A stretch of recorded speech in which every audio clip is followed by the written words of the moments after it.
Assalamualaikum warahmatullahi wabarakatuh. Shalom, Om Swastiastu, Namo Buddhaya, salam kebajikan, salam sejahtera bagi kita semua. Kepada yang terhormat Bapak Budi Susilo selaku dosen pengampu kami di kelas MPKT 14 ini, kami dari Fokus Grup 5 ingin mempresentasikan terkait PKM yang telah kami rangkai dan kami buat secara sesama yang berjudul pembuatan aplikasi untuk orang dengan gangguan jiwa atau DGJ sebagai wadah pelayanan kesehatan mental.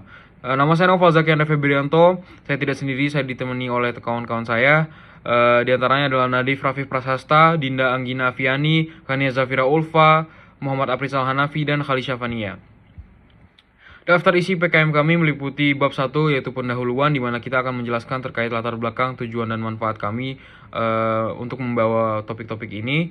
Lalu bab 2 akan ada gagasan, di mana kami akan menjelaskan rangkaian-rangkaian materi yang kami miliki dan kami paparkan dengan solusi-solusi yang kami miliki. Lalu bab 3 akan ada kesimpulan, dan sebagai penutup akan ada daftar pustaka, di mana daftar pustaka ini adalah preferensi kami untuk mengeksekusi pengerjaan PKM ini. Apa itu gangguan jiwa? Apa itu gangguan mental? Di gangguan jiwa atau gangguan mental adalah suatu kondisi di mana fungsi fisik dan mental seseorang terganggu, sehingga mereka mengalami kesulitan dalam menjalani aktivitas mereka sehari-hari. Tanda-tanda gangguan mental meliputi perubahan penampilan, komunikasi, pola pikir, interaksi sosial, dan cara mereka melakukan aktivitas mereka sehari-harinya. Seorang tidak dapat mengatasi masalahnya seringkali merasa putus asa, yang berpotensi atau menjadi pemicu mereka mengalami gangguan mental ataupun gangguan jiwa. Proses penyembuhan dan pemulihan gangguan jiwa ini membutuhkan waktu yang sangat lama dan tidak singkat. Fasilitas dan perawatan yang mendukung sangat penting dalam menentukan keberhasilan proses ini. Dengan perkembangan teknologi informasi dan komunikasi telah membuka peluang baru dalam bidang pelayanan kesehatan mental. Aplikasi kesehatan mental dapat berfungsi sebagai platform yang menyediakan dukungan, informasi, dan layanan terkait kesehatan mental kepada para pengguna. Melalui aplikasi ini, individu dengan gangguan jiwa dapat mengakses panduan gerak praktis, sumber daya, terapi online, atau konseling jarak jauh dengan profesional kesehatan mental. Aplikasi ini juga dapat membantu mengurangi ketidakpastian Anda dan kendala akses geografi yang mungkin dihadapi oleh sebagian orang. Lalu dalam menghadapi keterbatasan sumber daya dan kompleksitas isu kesehatan mental, penggunaan aplikasi sebagai sarana pelayanan kesehatan mental dapat membantu mengatasi tantangan ini dengan memberikan akses yang lebih luas, lebih simpel, lebih mudah dijangkau, lebih mudah untuk mengelola permintaan yang tinggi, dan memberikan dukungan yang lebih efektif kepada individu-individu dengan gangguan jiwa dibanding dengan saat ini, di mana fasilitas dan perawatan untuk pemulihan dan penyembuhan penyakit ini masih sangat kurang efektif dan masih sangat tidak berkembang dari sekian waktu yang lama. Itu saja dari saya, terima kasih. Assalamualaikum warahmatullahi wabarakatuh. Perkenalkan, saya Nadif Rafif Prasasta dengan MPM 206061854 akan menjelaskan tujuan dan manfaat dari PKM yang kita buat, yaitu yang tujuan pertamanya dibuatnya aplikasi Mental Station ini diantaranya adalah untuk menciptakan fasilitas pelayanan kesehatan mental dan jiwa, lalu menciptakan wadah untuk informasi terkait kesehatan mental dan jiwa, lalu yang ketiga menciptakan tempat bagi pengidap gangguan jiwa atau orang-orang yang bersangkutan dengan pengidap untuk saling bercerita terkait pengalaman kesehatan mental dan jiwa. Lalu ada manfaatnya juga. Manfaat dari Mental Station ini adalah mempermudah masyarakat untuk melakukan konsultasi dan penanganan terkait penyakit mental dan juga jiwa, dapat mengurangi angka pengidapan gangguan mental dan jiwa, lalu meningkatkan kesadaran masyarakat terkait pentingnya kesehatan mental. Perkenalkan, nama saya Gania Zafira Ulfa dari jurusan Teknik Lingkungan Angkatan 2022. Dan pada kali ini saya akan membahas mengenai tabel SCQ diagram dari topik yang akan kami bahas pada PKM kali ini. Tabel SCQ diagram itu sendiri adalah singkatan dari situation, complication, dan question yang bersangkutan dengan topik yang kami bahas. Untuk situationnya yaitu adalah kurangnya penelitian terhadap yayasan ODGJ dari berbagai pihak, khususnya masyarakat dan pemerintah. Kemudian untuk complication ada 4. Yang pertama yaitu stigma negatif masyarakat terhadap pasien ODGJ. Yang kedua adalah masih kurangnya dukungan pemerintah terkait masalah tersebut.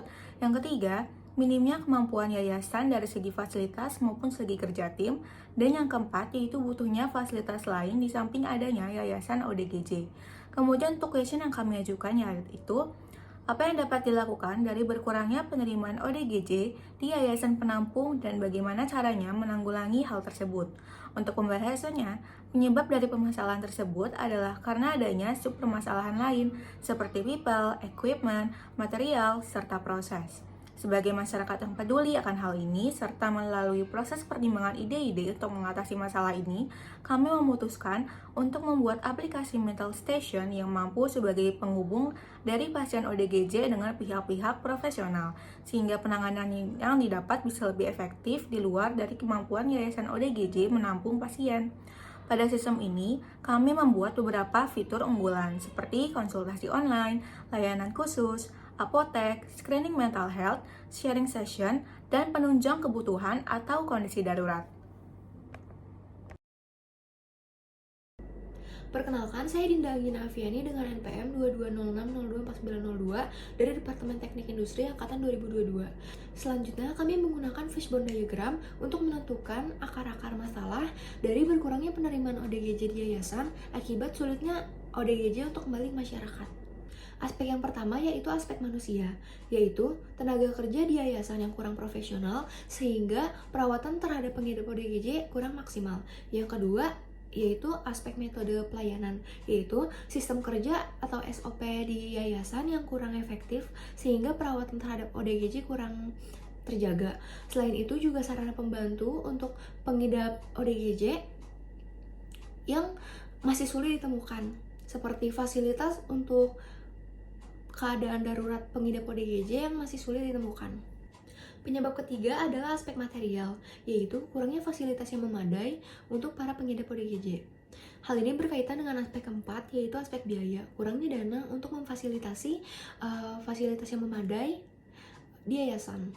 Hal ini juga berkaitan dengan aspek pertama, yaitu tenaga kerja yang kurang profesional yang disebabkan karena kurangnya dana untuk mendapatkan pelatihan perawatan terhadap ODGJ.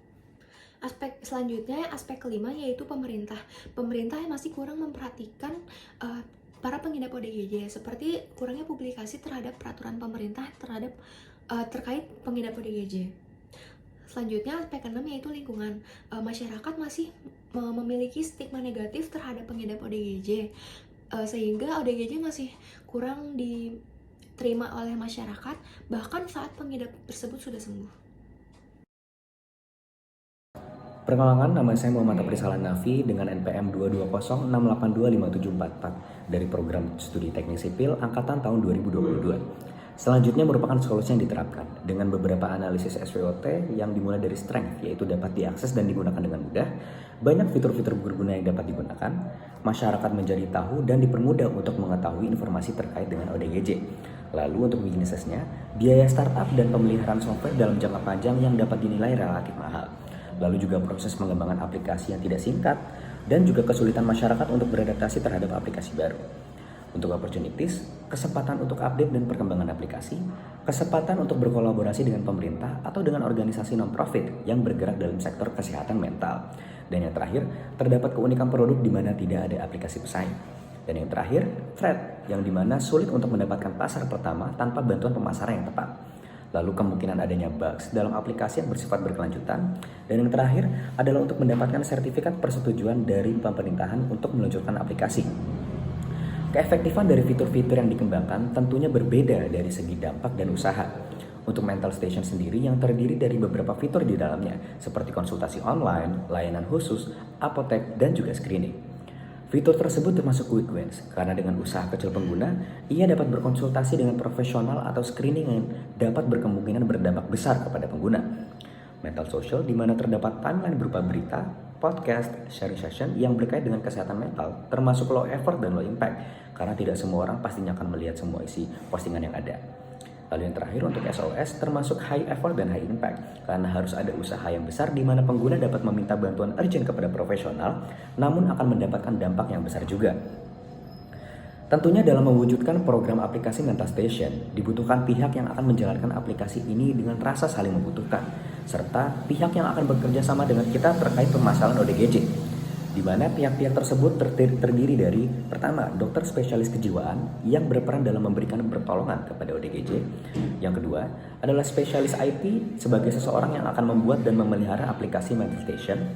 Lalu yang ketiga, pemerintah sebagai pencipta peraturan mengenai ODGJ dan juga mengurusi persetujuan mengenai kualitas dan juga kelayakan aplikasi Mental Station. Yang keempat adalah ODGJ sebagai pasien yang membutuhkan pertolongan. Yang kelima adalah masyarakat sebagai penghubung ODGJ dengan dokter melalui aplikasi yang akan kita buat, yaitu Mental Station, yang menyadarkan masyarakat lain mengenai peran masyarakat yang baik terhadap ODGJ. Dan yang terakhir adalah investor sebagai pemberi dana untuk modal pembuatan aplikasi Mental Station. Terima kasih. Yang terakhir adalah langkah-langkah strategis. Nah, karena kita ingin merealisasikan atau membawa gagasan mengenai penciptaan aplikasi Mental Station ke dunia nyata, kita memerlukan beberapa tahap. Nah, tahapan yang pertama adalah tahapan pra-implementasi, di mana kita perlu untuk menyusun perencanaan dan pengembangan aplikasi Mental Station ini dengan lebih detail, dan juga kita perlu melakukan riset pasar dengan melakukan rancangan anggaran untuk penciptaan dan pengembangan dari aplikasi Mental Station. Kemudian kita perlu melakukan riset pasar, dan yang terakhir kita perlu melakukan pengujian prototipe atau kita melakukan pengujian aplikasi agar kita mendapatkan perizinan usaha. Nah, selanjutnya adalah tahap implementasi, di mana kita perlu melakukan peluncuran atau perilisan aplikasi Mental Station. Kemudian kita memerlukan dukungan dari para social media influencer dan teman-teman sekalian untuk mempromosikan aplikasi ini. Dan yang terakhir adalah kita mencari sponsor yang akan mendukung pengembangan dari aplikasi Mental Station ini. Dan hal yang tahap terakhir adalah tahap pasca implementasi, di mana kita tetap terus melakukan monitor mengenai produktivitas dari aplikasi tersebut, dan kita menerima saran serta kritik untuk mengembangkan aplikasi ini supaya berjalan dengan lebih baik. Dan tentunya kita tetap harus terus menjaga hubungan baik dengan para sponsor dan juga pihak untuk pengembangan aplikasi ini. Sampailah kita di penghujung video ini. Nah, akhir kata, kami mendapatkan kesimpulan bahwa kurangnya kesadaran masyarakat mengenai kesehatan mental atau orang dalam gangguan jiwa, di mana terkadang mereka tidak tahu harus bertindak apa ketika mereka sendiri mengalami atau bahkan orang terdekat mereka mengalami gangguan mental. Nah, maka dari itu penciptaan aplikasi Mental Station ini akan sangat berguna bagi masyarakat, karena aplikasi ini bisa membantu mereka untuk meningkatkan kesadaran diri, mengenali ciri-ciri orang yang terkena penyakit jiwa atau terkena penyakit mental, kemudian penanganan untuk penyakit mental tersebut. Sekian dari kelompok kami, terima kasih. Wassalamualaikum warahmatullahi wabarakatuh.